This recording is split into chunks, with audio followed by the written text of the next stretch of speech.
Good afternoon. How's everybody?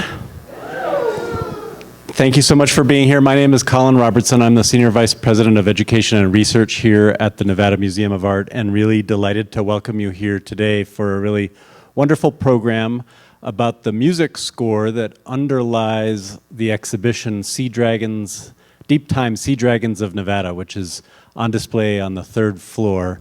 If you haven't seen it, we want you to be sure that you do. It brings together about 28 fossils, almost all of which are from Nevada, but have never been seen in one place at one time by Nevadans. And it's a very special exhibition for that reason. Many of the fossils in the exhibition were excavated from the Humboldt Range in central Nevada, adjacent sort of to the east of Highway 80 as you turn north toward Lovelock. And then a number of others came from the Augusta Mountains, which are just to the southeast of the Humboldt Range. And the Augustas are very remote mountain range. They're very difficult to get to. They're far. It's a long, bumpy, dusty road from Fallon, from Battle Mountain, and from Austin. And if you can kind of imagine a point in the middle between those three, that's the high point of the Augusta Mountains. But what's very interesting about that mountain range is that they were very much not explored or mined, for that matter, in the 19th century and into the turn of this century. And that's part of what has led to their remoteness. Dr. Martin Sander, who's the co-curator of the exhibition upstairs, has been coming to Nevada for this is his 34th year, excavating ichthyosaur fossils in the Augusta Range. And in that range, he's now found more than 120 different animals representing more than a dozen different species of ichthyosaurs just in one canyon on Cane Mountain in the Augustas. And that's just an interesting comparison to like Berlin Ichthyosaur State Park. How many have been to Berlin before? At the state park, there's a wonderful essentially a dig site that's been covered by a shelter that is where all of the fossils of the ichthyosaur site made famous in the 1950s here come from. But all of those fossils represent one species, the Shonisaurus popularis, which is the state fossil of Nevada. But what people oftentimes don't know is that there were many, many, many species, hundreds of species of ichthyosaurs during the Triassic period from 250 to 100 million years or so ago. And Dr. Sanders' research has uncovered many of those species in Cane Mountain's canyons. That in and of itself is kind of a prelude to the eeriness of the musical score that accompanies the exhibition upstairs. And today we have the great good fortune to welcome Jean-Paul Perrotte to the museum to talk about that score. Jean-Paul is a composer. He received a PhD in composition from the University of Iowa in 2013. His teachers have included Professors Lawrence Fritz and David Gomper. He is currently Associate Professor of Composition, Coordinator of Music Theory, and Director of the Electro-Acoustic Lab at the University of Nevada, Reno. We have done many collaborations between Jean-Paul and the museum over the years, and we continue to do many collaborations with the University of Nevada, Reno.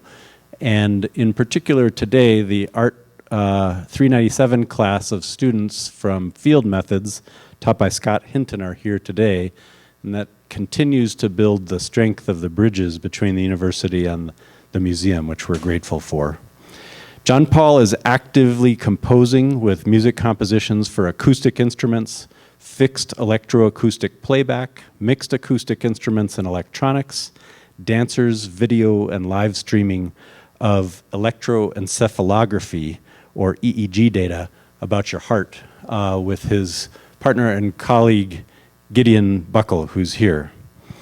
Perrotte has performed his work internationally in Greece, Germany, Spain, and Croatia, as well as within the United States. And he joins us today because of his work to compose and record the immersive soundscape commissioned by the museum for the exhibition Deep Time Sea Dragons of Nevada. Drawing from the ancient, mysterious world of prehistoric sea reptiles, Perrotte is here to discuss how sound can help bring the deep history and vast scale of Nevada's prehistoric past to life. Please join me in welcoming him.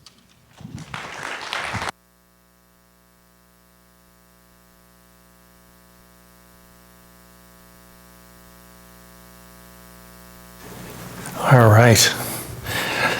Well, thank you all for coming down today at noon here at the Nevada Museum of Art. I'm Jean-Paul Perrotte, and I'm going to go ahead and talk about the exhibit on the third floor. Please do go up and visit. Kind of give you a little inside view of the thoughts that went into how I was going to go ahead and convey this feeling of being underwater millions of years ago in an ocean with these giant predators. So that's kind of what the talk is about today. As Colin Robertson mentioned, I'm faculty at UNR. I teach music composition, both for acoustic instruments and for electronics. I also teach orchestration, and I also direct the EAC lab, or the Electro-Acoustic Composition Laboratory, which I designed, and it opened in 2019. It's the only facility of its type, and you'll get a chance to see some photographs, and I'll talk about what we do there. But it's the only facility of its type. The closest one would be the laboratory at UC Berkeley and Stanford. So those are, this is kind of the level that we're talking about here at UNR. I'm going to go ahead and start by giving you a bit of a timeline of how this came about, this immersive soundscape came about. I was contacted by Ann Wolf, who's the chief curator, and the team that was going to be working on this exhibit in September of 2023. And at that time, the idea was to try and involve some of my students in my electroacoustic composition class, the class that uses that laboratory. And so I sent them out all over the UNR campus with stereo recorders, digital stereo recorders, and they captured all sorts of sounds around the campus. Sounds at by the fountain there on campus, sounds of elevators, students walking about on the lawn, on the quad, all different kinds of sounds, and I had them bring them in, and I had them think about what would you, if you were to combine all these sounds and then digitally process them, could you come up with something that doesn't really sound like students walking around? Could you manipulate those sounds so that they do not sound, they won't evoke any images of what you actually recorded? So I had the students gather all those sounds and then process them to the point where they're really pretty unrecognizable. Those sounds are used in the soundscape as kind of a background to other synthesizers and other sounds that were recorded to evoke this feeling of being underwater. So the students were involved. They collected and cataloged sound from September until December of 2023. In early May of 24, it took a little while, I went ahead and started to do some sound design in the EAC lab. Sound design is where you take these sounds, you again process them into expanding the frequency range, or raising or lowering the pitch, or adding reverb to sounds, reversing sounds so that they sound different, to go ahead and create material that I would use for the soundscape. Right before that time, there's two parts of the project. One part of the project, which is what we're talking about today, is the immersive soundscape that you hear when you enter the third floor space. The other part of the project was to create a soundtrack for a 12-minute documentary of Dr. Sanders discovering the fossils in the Augusta Mountain Range. That is more of a musical type of score that would be like anything you might hear on Nova, let's say, or any sort of PBS kind of nature documentary kind of thing. So that was one part of the project. I worked on that part of the project between January of 24 until May of 24. And then in May of 24, the soundscape for the actual room took precedent. At that point in June, I received 11 videos that were rendered of icky scenes, I call them. There's 11 scenes of icky movement and activity that would be presented on the long, I think it's like a 60-foot wall, 60, 80-foot wall, where the ickies would be swimming about, and as you're kind of walking around the room, you feel the presence of the dinosaurs swimming around you. I received those videos. They were pretty much done at that point, so that is an advantage to me as the composer. I'd rather go into a project knowing exactly what they want me to do, the timing, everything, the timing, the movement, what you'll see when you go upstairs, you will be able to experience it. It is a long surround type of array of speakers. So spatialization of sound in the room is extremely important. If you see a dinosaur over here on this side of the wall, I want you to hear the sound that is associated with the dinosaur out of the speakers in this side of the room. As the dinosaur makes its way across the wall, the sound should follow the dinosaur until the dinosaur exit. There's also small fish that are swimming around that are food for the dinosaur. They have their own sound. You'll hear these sounds. They have their own sound, and if they enter from this side of the wall, the fish sounds will come out of the speakers on this side of the room. So they're spatialized. You can't do that unless you actually have the video that is the final, so that you can go ahead and map that onto the speaker array. Once I got those videos, I moved from the EAC lab, which I'll show you in a moment, to another space. It's the orchestra rehearsal space. Very large room with a very large wall, approximately the same size as that on the third floor, and I was able to put the array of speakers on the floor and then work in there. Installation began August 19th of 2024, and the exhibition opened on September 7th in 2024. This is the EAC lab on campus at UNR. This is a place where I designed sound gestures. Sound gestures are a combination of sounds that amount to a gesture. You could take keys being crumpled, and you get that kind of a sound. Okay, not that sound, but that kind of a sound. And then you go ahead and take a wine glass and then reverse that, so you'll get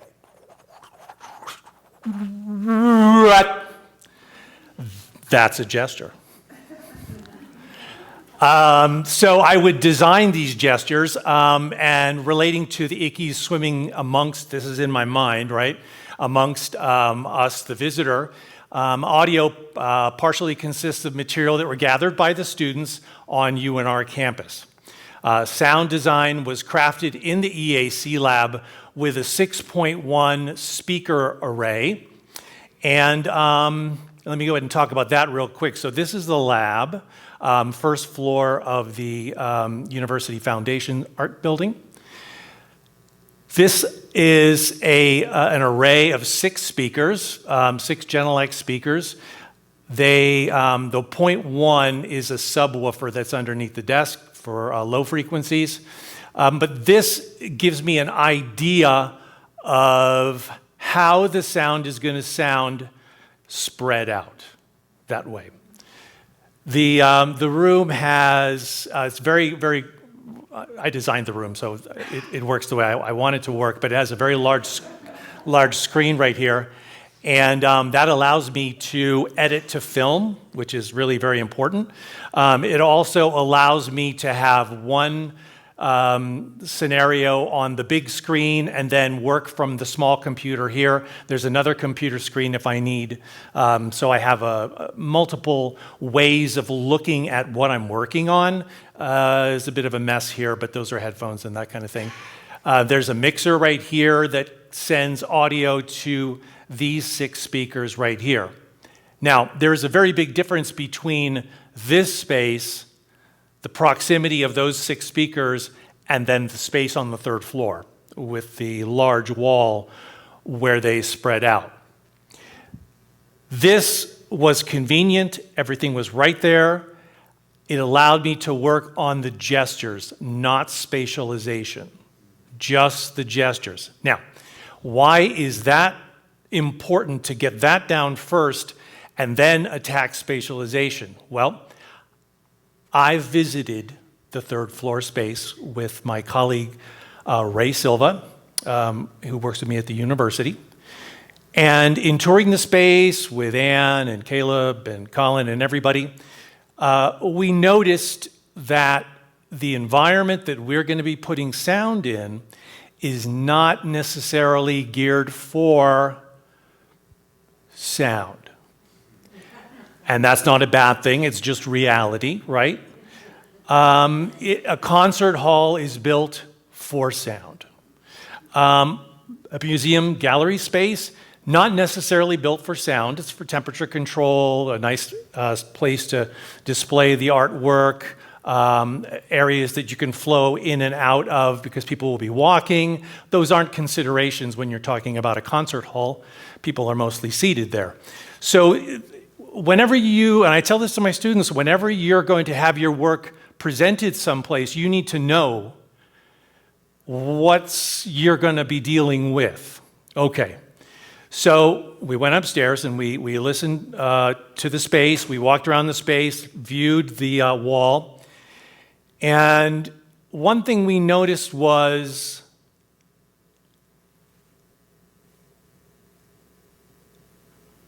do you hear it? The AC. Climate control. Now it's really bothering you, I know it is, because I pointed it out to you. But it's true.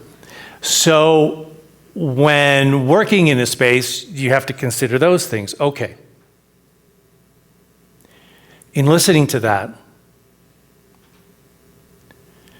there's not a lot of high frequencies. It's mostly low and mid, kind of like that.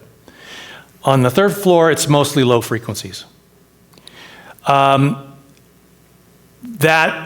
we can't turn off the AC. I found out we can't turn off the AC. They wouldn't let me turn off the AC. So that's fine.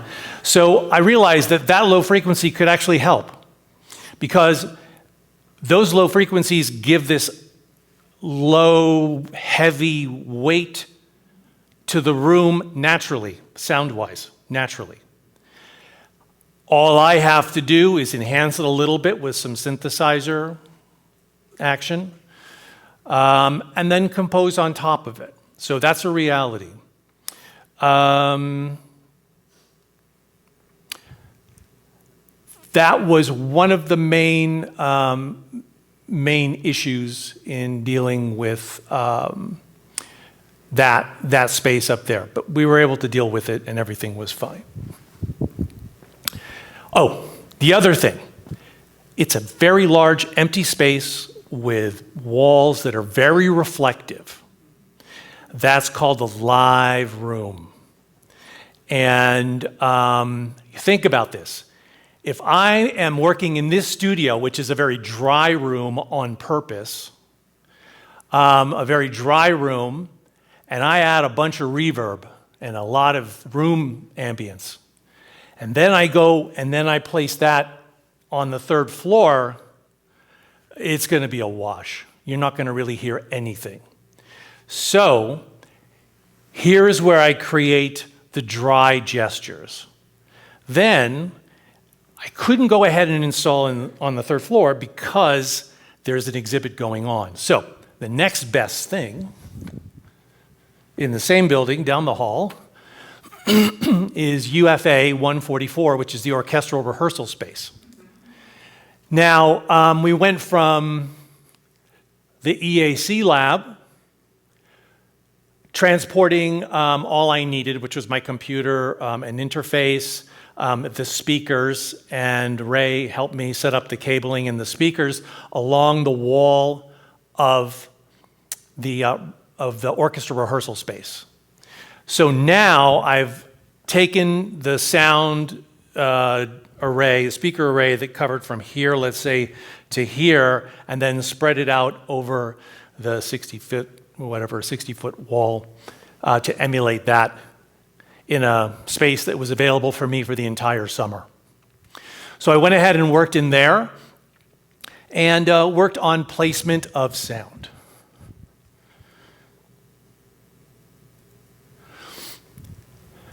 We take the workspace of the large orchestral rehearsal space and then move it into the gallery along the wall right here. The documentary video was playing right here. That's with 2 speakers, so that's in stereo, which is very common. Here is where we have the speaker array of 6 speakers. Now, I'm going to go show you the next video, and these are just some of the icky videos that I received. Out of 11, there's 3 of them here. I'll go ahead and play them for you, and I'm going to ask you, this is all I have, right? This is all I get. I need to think dinosaur, ancient, saltwater, large ocean, predator, in this ocean, dinosaur. I need to think of all these things. In your mind, when I play this, I want you to think about what kind of sounds you might want to put with the movement of the dinosaur.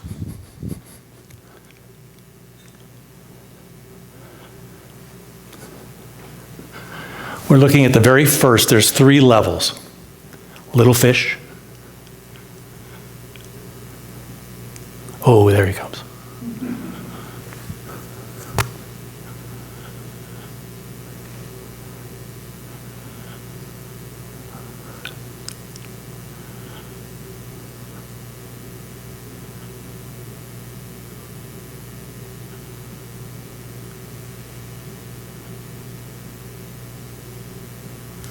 Next video. One dinosaur, right?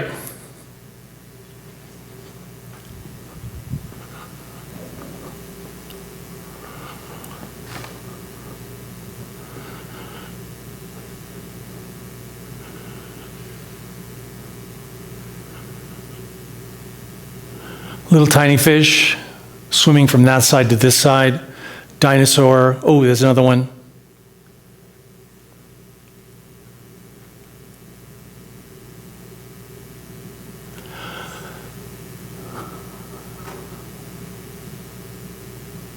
Another one.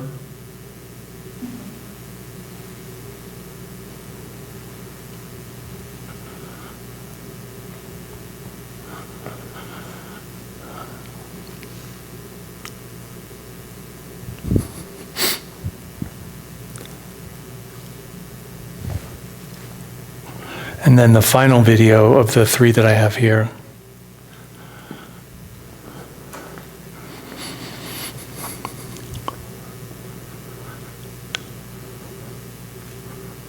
Yeah, they're coming from this side. Oh, coming right from the middle, look out.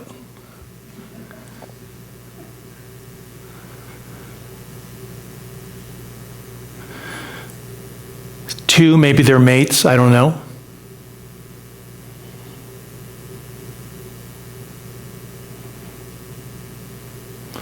Another one coming out of the shadows. Oh, look at that turn. And then the other one over there. Little fish action going on this side too. So that's all you have.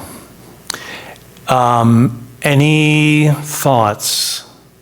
How would you maybe characterize the little fish?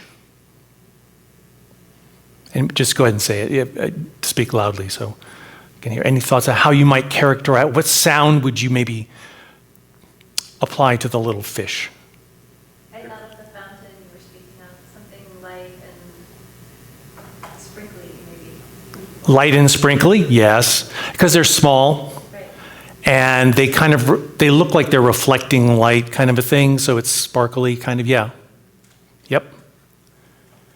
Any other thoughts? Any? Piccolos. What's that? Piccolos.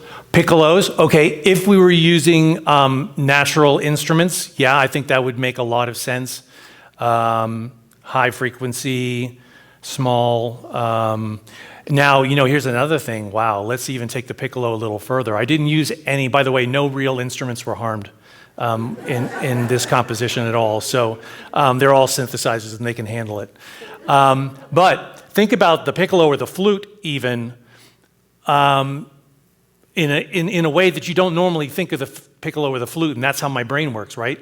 Is that, how about key clicks, right? Well, you got the flute, right? And that's not how you're supposed to play the instrument, by the way. But that's how I like it, right? So, so I would take the flute. I think that'd be an excellent one to do, or the piccolo, better even, because it's a higher, the clicks are probably higher frequency. Any other thoughts? Well, let's say the big fish. Let's go to the big fish real quick. Anybody on the big fish? What do you want for that? Oboe. What's that? Oboe. I can't hear, sorry. Oboe, sorry. Oboe? Okay, oboe's a little high and a little small. Something that lumbers. That lumbers, yeah, because they definitely, you see how he turned over like that? That was a big deal. Yeah, I think bassoon would be good if you were going with the instruments kind of a deal, because it's a bigger instrument, lower frequencies, bigger animal. Yeah, what about like if you're saying like, let's not just think about the world of music as we know the world of music, but let's think about the world of sound. And like sound, like what sound could you take into the studio, put a microphone in front of, and do something with? Brushing your hand against like a bunch of wheat stalks. Mm-hmm. Yep. Yep, that would work too. Now, I would maybe take that, I would record that, and I would drop it down maybe 3 octaves so that it wouldn't sound like whoosh. It would sound more like kind of like that. And that would be bigger. That would sound like that. So those are some of the ideas that, that we think of. So I'm going to do a little, now we go to the cooking part of the lecture. So really small white beans. I have 3 bowls, 3 plastic bowls. I tested different kinds of bowls, and these were the best I have. This one is a little smaller, and it's a different company bowl. I don't know, but it sounded different. So when I was thinking about the little fish, and when I was putting this whole sound piece together, I was in conversation with with the exhibition designer in Berlin. His name is Nick Hafermas. And he told me, he said, Jean-Paul, when you do the fish, yeah, like an Alka-Seltzer, yeah? Alka-Seltzer and water, yeah? And I said, okay, Alka-Seltzer and water. That sounds like a good idea. Bubbly, sparkly, right? Well, I went to CBS. I got a whole thing of Alka-Seltzer. And I got a little glass of water, and I put my really nice, expensive microphone there, and I put the Alka-Seltzer in, and I recorded it, and it didn't work out very well. It sounded bad. It didn't live up to my expectations, and probably your expectations of what Alka-Seltzer being dropped in water would sound like. So I had to think outside the box and try a whole bunch of different things. And I found that dried beans work out really dynamite. So I'm going to go ahead, and you can't see it because I got the bowls are back here. But I've got a microphone on them, and I'm going to go ahead and try and pour and create something similar to those sparkly small fish.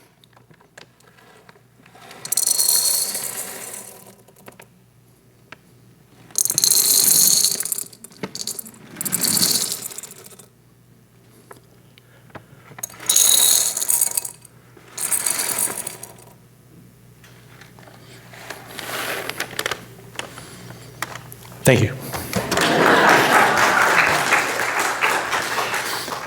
So, really good microphone, get it really close to the bowls, pour the beans in there, and then I can go ahead and add reverb. I can keep them dry if I want. I can go ahead and overlap them, so instead of just whoosh, I can get because I've kind of overlapped them, and I can go ahead and kind of play with the frequencies a little bit so it doesn't sound like it's the same thing over and over and over again. So that's this idea of sound creation, sound design. Those aren't little fish. They're not Alka-Seltzer, but they sound like little fish better than Alka-Seltzer does. This is the program we use in the studio. One of the programs we use is Logic Pro by Apple. And the next slide that I'm going to go ahead and show you will show this program in action. So I need to get out of here first. Excuse me. There we go. Okay. Oops, I need to get the EQ out of here.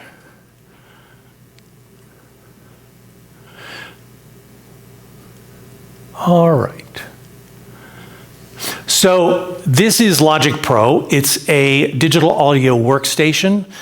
Some folks know Pro Tools. There are other different ones, Audition, a whole bunch of different other programs. This is the one I prefer to use. It's made by Apple, and it is basically where I work. These are individual tracks. We'll go ahead and listen to them. These are individual tracks. This is a MIDI track, or this is a synthesizer. This audio and the swarm and this swarm, these are audio tracks. You can see the little, what they call transients of sound. This is recorded real sound. This is computerized MIDI sounds, synthesizer sounds. And it combines all of them together. Right here you can see I have a array of, looks like this could be for 8 speakers, but I've only turned 6 of them on. When we play this from the very beginning, you will see a couple of things. You will see these dots move to cover different areas of the speaker. So this dot pointed right here is going to be the speaker that's over here. As it moves in real time when you watch, as it moves across, it's going to move across the speakers and then end up over here. Does that make sense? Okay. I've programmed that with what's called automation, so things will correlate with these lines right here. Up top here is the scene that I am writing for. So you'll see this is one of the scenes. This is the very first scene you saw, the one where the Icky turns around and then goes back again. This is that scene. Let's give it a go.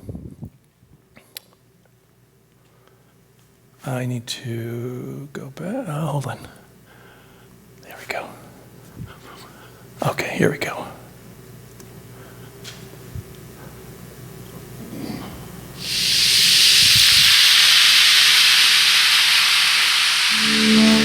Little fish, dinosaur.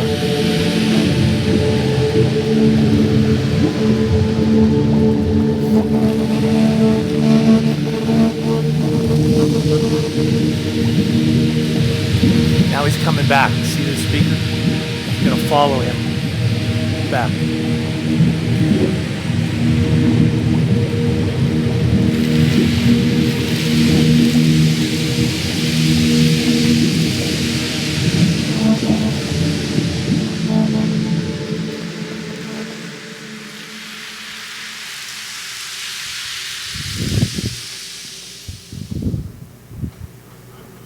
Okay.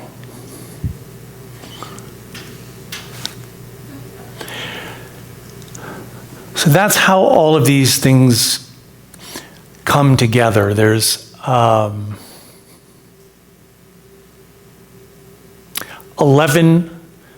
different projects, one for each of the scenes. I take this project for this one scene here, and then what's called bounce it down to 6 audio files. I send them to Ivan, who's the young man who did, he's the artist who did the visual of the dinosaurs, dinosaur creator guy.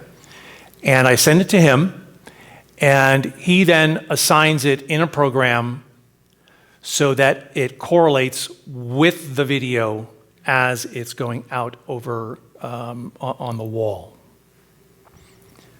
So when this scene pops up, this audio turns on. When the scene with the 4 of them pops up, that specific audio pops up during that scene right there.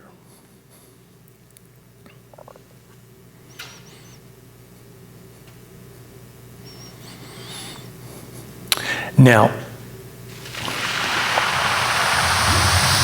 this is all of them at the same time.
So as of right now, attendance from September 7th, 2024 until present is around 46,431 people.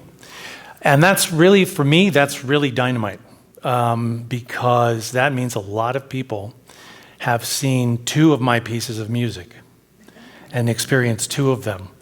And for the university, that's dynamite as well. Because it means I'm doing my job, which is good. So I really, the experience is always great. I've like Colin had mentioned, I've had several other opportunities to work with the museum, and every single time, it has been an amazing experience. So I think the connection between the university and the Nevada Museum of Art is very important, and For me, for my colleagues at the university, and for the folks here at the museum, Nevada Museum of Art, it's a very amicable and beneficial for both sides. So it's my pleasure to come here and talk to you guys and to kind of give you a little peek inside what happens in my little sound world. I do want to thank these people right here. There's many others as well, but the Nevada Museum of Art, University of Nevada, Reno, Ann Wolf, who's the chief curator and associate director here, Nick Hafemas, exhibition designer in Berlin, Ivan J. Cruz, he's the ichthyosaur animator. He works out of LA.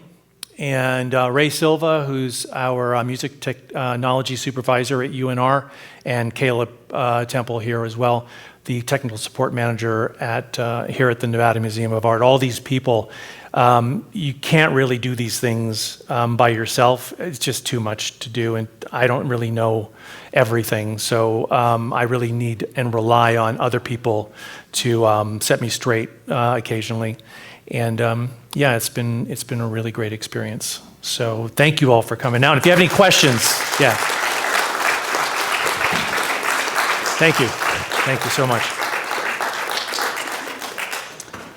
We're going to bring the lights up, but we have all of these programs are recorded for the archives of the museum, and so we want to also record your questions and comments. So just if you have a question or comment, raise your hand and I'll bring you the mic. And then they'll get captured for that archive as well. Questions for JP? I don't need a microphone. Yeah, you do. I can speak loud. Not into a way that will be recorded. So the 6 speakers Yeah. give you this nice spatialization. Can you simulate that just with 2 speakers? You can. And what's the benefit of going to the 6 speakers? Well, with 2 speakers, what I've seen with audio ambisonics, I think it's called, I've seen it in headphones and in close proximity headphones. I've not seen it in just a pair of speakers in a large space. Here's the thing is that I know they can do surround sound with the headphones. I don't know how that's done. That's something I've always dealt with, large speakers in large spaces. And I think that's the difference, is that this has to happen over a large space of time. Sound from one speaker that's over here and another speaker that's maybe where Caleb is over there is not going to cover that whole space as accurately as if I had 6 speakers or whatever the case is. So I don't know, but that's my feeling on it, yeah. Yeah.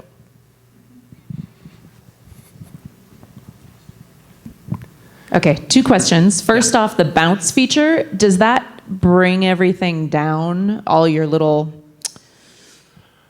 things you were doing on the Pro?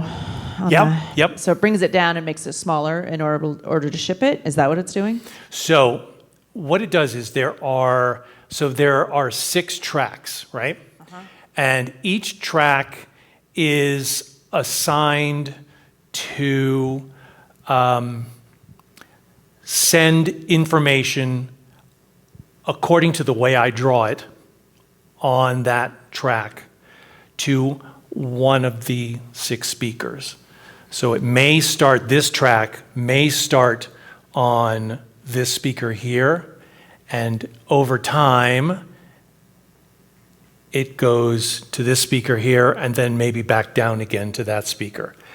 I take that information on all 6 of them, bounce them down, and it condenses all the data so that when that track, which is assigned to this speaker, and all the others will lower the volume on this speaker, raise the volume on this speaker, lower it, raise it, all the way across. So what it does is it takes the data, converts it into audio so that it can play out.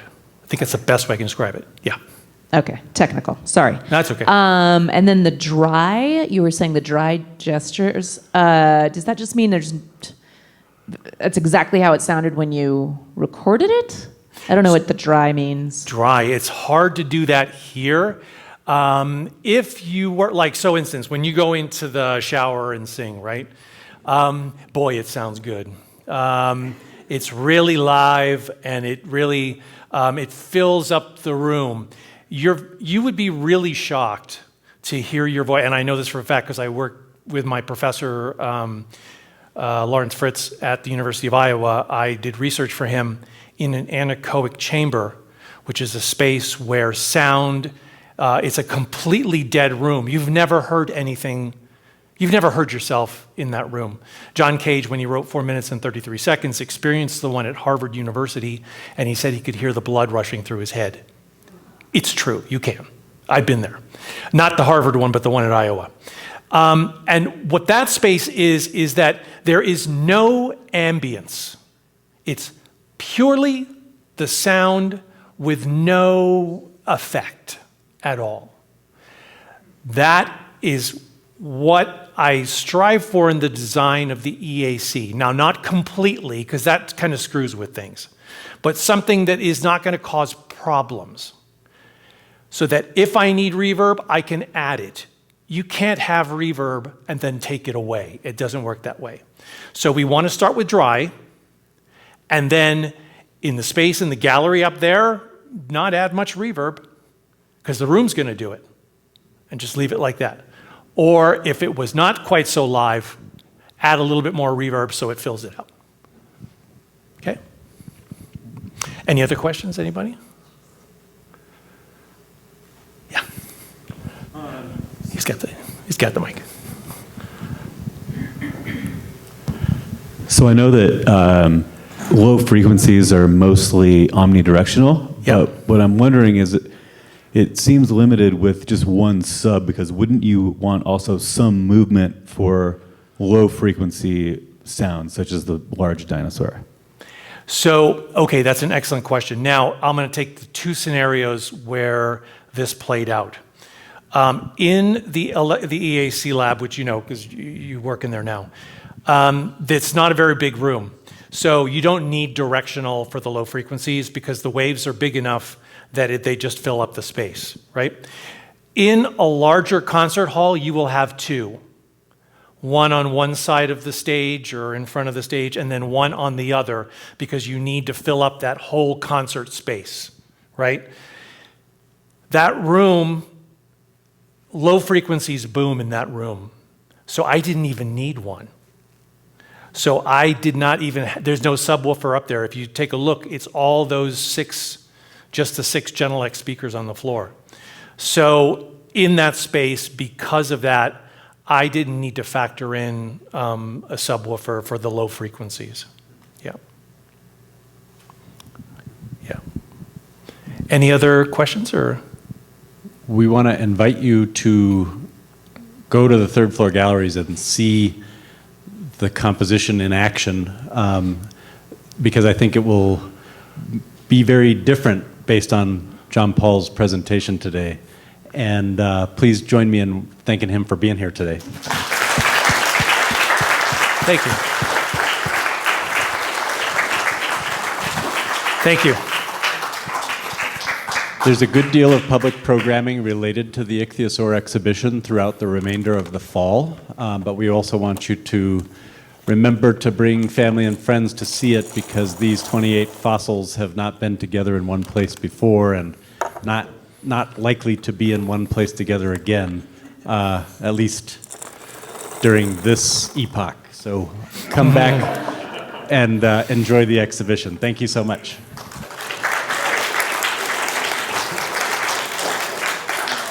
All right. Thanks a lot. Thank you.